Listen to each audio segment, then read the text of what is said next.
Hello friends, आप सभी का स्वागत है आपके फेवरेट चैनल कंप्यूटर गुरु पर। आज हम बात करने वाले हैं व्हाट्सएप के ऊपर। हाल ही में व्हाट्सएप ने अपनी नई प्राइवेसी पॉलिसीज जो है लागू करी हैं और पिछले जब से ये विषय मार्केट में आया है तब से इस पर काफ़ी हो हल्ला हो चुका है। लेकिन अभी कुछ ऐसी बातें हैं जो किसी ने आपको बताई नहीं है और मैं आशा करता हूँ कि आपको ये वीडियो पसंद आएगा, तो बने रहिए इस वीडियो पर। वीडियो का जैसा कि आपने वीडियो का टाइटल देखा है कि क्या अभी भी आप व्हाट्सएप पर हो तो आपके साथ होने वाला है एक बहुत बड़ा कांड। अब वो क्या कांड है और कैसे वो कांड आपके साथ होने वाला है, आइए समझते हैं।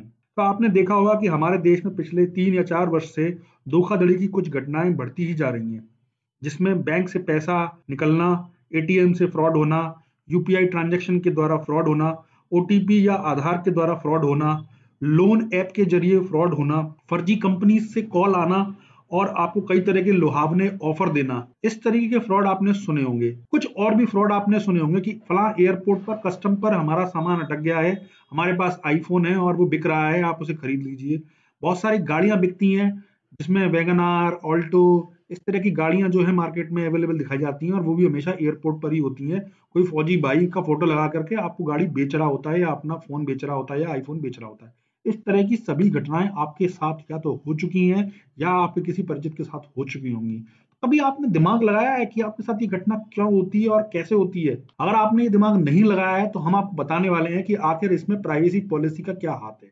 आइए बने रहिए इस वीडियो के अंदर, क्योंकि ये वीडियो बहुत जबरदस्त होने वाला है। एक फ्रॉड तो बताना भूल ही गया मैं आपको। अरे केबीसी का फ्रॉड। कई लोगों को फर्जी नंबरों से केबीसी के लिए कॉल आते हैं, बिग बॉस के लिए कॉल आते हैं। तो कौन है वो लोग, कहां से आते हैं ये लोग? पर आपको इस फ्रॉड से क्या? आपको तो फेसबुक चलाना है, आपको तो व्हाट्सएप चलाना है, आपको अपनी प्राइवेसी की कहाँ चिंता है? करना क्या है आपको उससे? आपको तो सिर्फ एग्री करना है और आगे बढ़ना है। भले ही आपका बैंक खाता लुट जाए, आपका आपके पड़ोसी के यहाँ डकैती पड़ जाए, आपके किसी मिलने वाले का अकाउंट जीरो हो जाए, पर आपको उससे कोई लेना देना नहीं है। आपको तो सिर्फ फेसबुक और व्हाट्सएप चलाना है। तो मित्रों, अब चलाओ व्हाट्सएप, अब चलाओ फेसबुक, और जब आपके साथ कोई कांड हो जाए तो सिर्फ गाली दे देना मोदी को और कह देना डिजिटल पॉलिसीज की वजह से ऐसा हो रहा है। ना बैंक खाते डिजिटल होते और ना ये सब होता। पर आपकी खुद की जो जो आपने पॉलिसी एग्री कर रही है उसके ऊपर आपका कभी ध्यान नहीं जाता कि आपने पढ़ी ही नहीं है वो पॉलिसी, उसमें लिखा क्या है, पॉलिसी से आपके साथ क्या होने वाला है, इस पर आपका कभी ध्यान गया ही नहीं है। दोस्तों, जैसा कि आप जानते हैं, हाल ही में मोदी सरकार ने कुछ चाइनीज कंपनी को बैन किया था। चाइनीज कंपनियों की शिकायत ये मिली थी कि वो आपके फोन का डेटा चाइना में बेचती हैं। आपको पता ही होगा पबजी क्यों बैन किया मोदी ने, और कई सारे ब्यूटी ऐप वगैरह कुछ इस तरीके के शेयर इट जैसे ऐप मोदी सरकार ने बैन किए हैं। तो आखिर क्या रीजन था इनको बैन करने का? क्या ये भारत सरकार की प्राइवेसी पॉलिसी, जो हमारा राइट टू प्राइवेसी एक्ट है, क्या ये उसका उल्लंघन कर रही थी? तो क्या व्हाट्सएप उस राइट का उल्लंघन नहीं कर रहा है? कैसे इस प्राइवेसी पॉलिसी से आपका नुकसान हो सकता है, कैसे आपके साथ फ्रॉड हो सकता है? दोस्तों, आपको पता ही होगा कि 2014 में फेसबुक कंपनी ने व्हाट्सएप को $19 बिलियन में खरीदा था। $19 बिलियन काफी बड़ी रकम होती है। आपको जान के आश्चर्य होगा कि सिर्फ चाइनीज ऐप ही आपका पर्सनल डेटा लीक नहीं करती हैं, फेसबुक भी आपका पर्सनल डेटा लीक करती है। और कैसे लीक करती है, आइए मैं आपको समझाता हूँ। आपको ये तो पता ही होगा कि ट्रम्प चाचा को प्रेसिडेंट बनाने में और इनको हटाने में फेसबुक, ट्विटर का कितना महान योगदान है, ये तो आपको पता ही होगा। अगर नहीं पता है तो गूगल पे ढूंढ लो। कैम्ब्रिज एनालिटिका का किस्सा आपने सुना होगा, नहीं सुना है तो गूगल पर सर्च करो।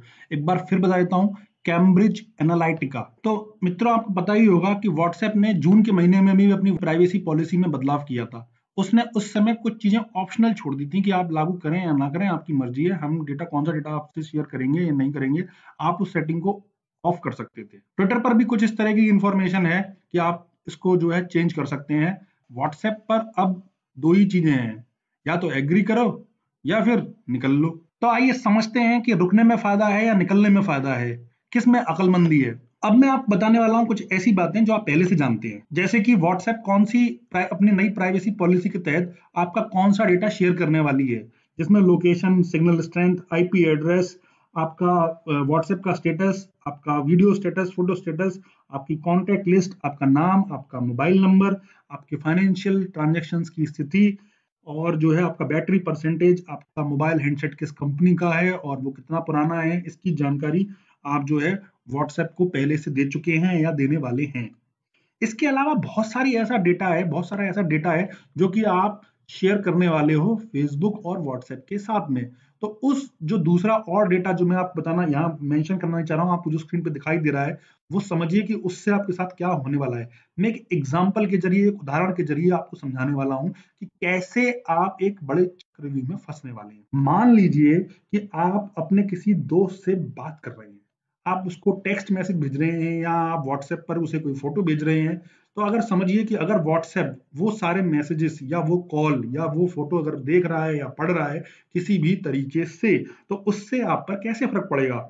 सपोज आपने बात करी कि भाई मुझे जॉब चाहिए, तो फेसबुक को या व्हाट्सएप को पता लगा कि भैया बंदा ये जॉबलेस है। अगर आपने बताया कि यार मेरे पास जॉब तो है, मुझे प्रमोशन चाहिए, तो इसका मतलब उसे ये पता लग गया कि आपके पास जॉब है, आपको प्रमोशन चाहिए, यानी कुछ ना कुछ आपको चाहिए। अब महिला हो या पुरुष हो, ये भी उसको पहले से ही पता लग गया। तो वो आपकी सर्च हिस्ट्री से आपका बिहेवियर जानने की कोशिश कर रहा है। आपकी पूरी सर्च हिस्ट्री उसके पास अवेलेबल हो जाती है। आपकी पसंद, आपकी नापसंद, आपकी लोकेशन, आप कहाँ जा रहे हैं, किससे मिल रहे हैं, क्या खा रहे हैं, क्या पी रहे हैं, किस दोस्त से बात कर रहे हैं, किस दोस्त से बात नहीं कर रहे हैं, आप महिला से बात कर रहे हैं, आप पुरुष से बात कर रहे हैं, ये सारी की सारी जानकारी जो है आपकी पहुंचने वाली है किसके पास? फेसबुक के पास। अब फेसबुक इस इंफॉर्मेशन का करेगा क्या? अभी तक सिर्फ आपको फेसबुक पर सिर्फ एड ही दिखाए जाते थे।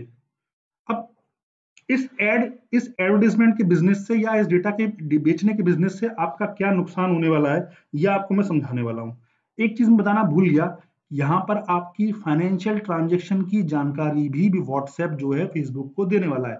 अब आपने बैंक से पैसा निकाला, अब आपने बैंक में पैसा जमा किया, आपने किस दोस्त से पैसा लिया, आपने किस दोस्त को पैसा दिया, किस तारीख को आपकी ईएमआई जाती है, आप गाड़ी खरीदने वाले हैं या सोच रहे हैं या आपके पास गाड़ी नहीं है, या आप फॉरेन ट्रिप पे जा रहे हैं या आने वाले हैं, कब आप रेलवे स्टेशन किसी को लेने के लिए गए, आप कब आप उसको छोड़ने के लिए जाने वाले हैं, इत्यादि सारी इंफॉर्मेशन, आपका ट्रेवल टाइम, ट्रैफिक में लगने वाला टाइम, कहाँ से आप पेट्रोल भराते हैं, कहाँ से आप सामान खरीदते हैं, किस दुकान पे आप कितने का बिल पे कर रहे हैं, ये सारी की सारी फाइनेंशियल ट्रांजेक्शन्स की जानकारी व्हाट्सएप आपकी जो है बेचने वाला है फेसबुक को।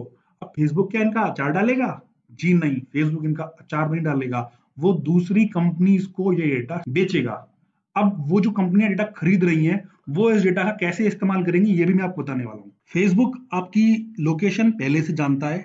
हम जो फोटो अपलोड करते हैं या हम बताते हैं कि भैया हमने यहाँ चेक इन करा है, हम यहाँ से यहाँ ट्रेवल कर रहे हैं, तो लोकेशन आपकी वहां पहुंच चुकी है। 60% लोग, 70% लोग जब फेसबुक का ऐप इंस्टॉल करते हैं तो वो अपनी कॉन्टैक्ट लिस्ट को पहले ही अपलोड कर देते हैं। तो भाई घबराने की जरूरत नहीं है, आप फेसबुक में सेटिंग होती है, आप जाके उसे ऑफ भी कर सकते हैं।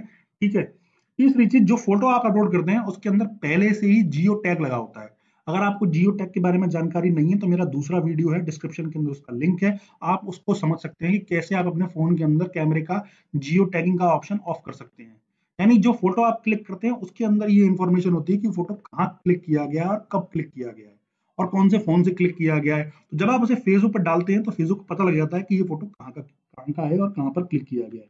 तीसरी चीज जो मैं आपको बताने वाला हूँ यहाँ पर, कि अभी जैसे मैंने बताया कि आपके चैट्स, आपके फोटो, आपकी कॉल्स, आपके फाइनेंशियल ट्रांजेक्शन और फॉरवर्ड मैसेज, जो कि आप सिर्फ 5 ही फॉरवर्ड मैसेज कर सकते हो, यानी कि वो सब पता रहते हैं व्हाट्सएप को कि आप क्या एक्टिविटी कर रहे हो। ठीक है। तो अब मैं आपको बताने वाला हूँ एक नई बात, प्लान्ड क्राइम के बारे में आपने सुना है?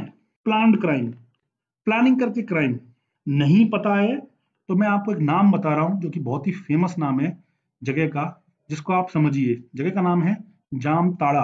किस चीज के लिए फेमस है? गूगल पे जाके ढूंढो, मिल जाएगा आपको। अखबार में हर दूसरे दिन इस जगह का नाम छपता है।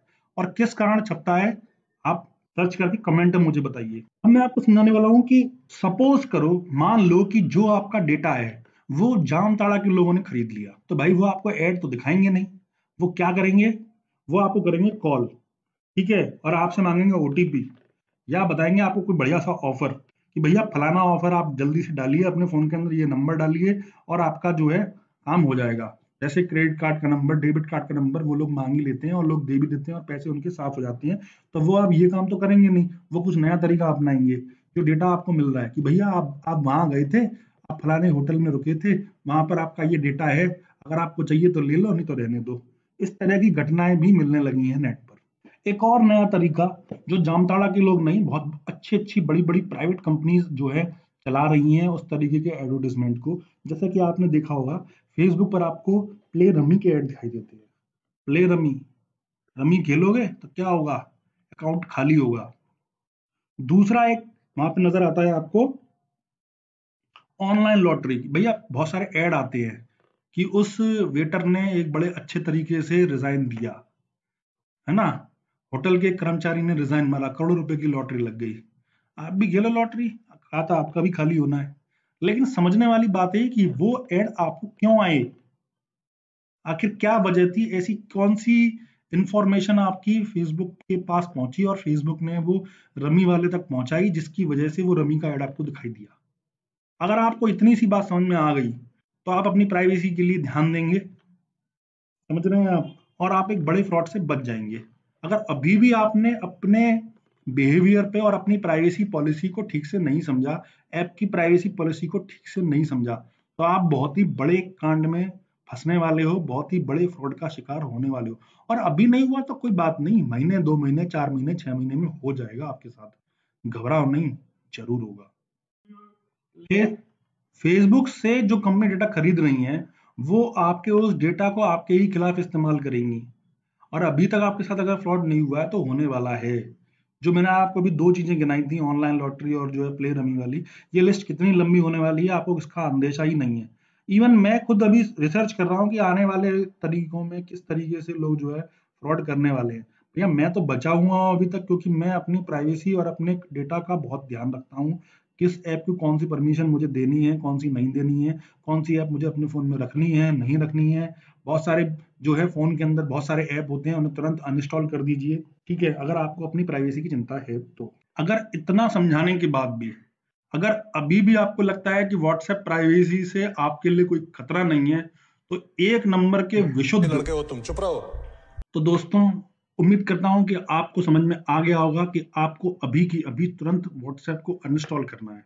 और अगर अभी भी आपको समझ में नहीं आया तो आप एक नंबर लड़के के हो तुम, चुप विशुद्ध, रहो। मित्रों मैं तो पहुंच गया हूं सिग्नल ऐप के ऊपर। उम्मीद करता हूं कि आपसे वहीं मुलाकात होगी। धन्यवाद।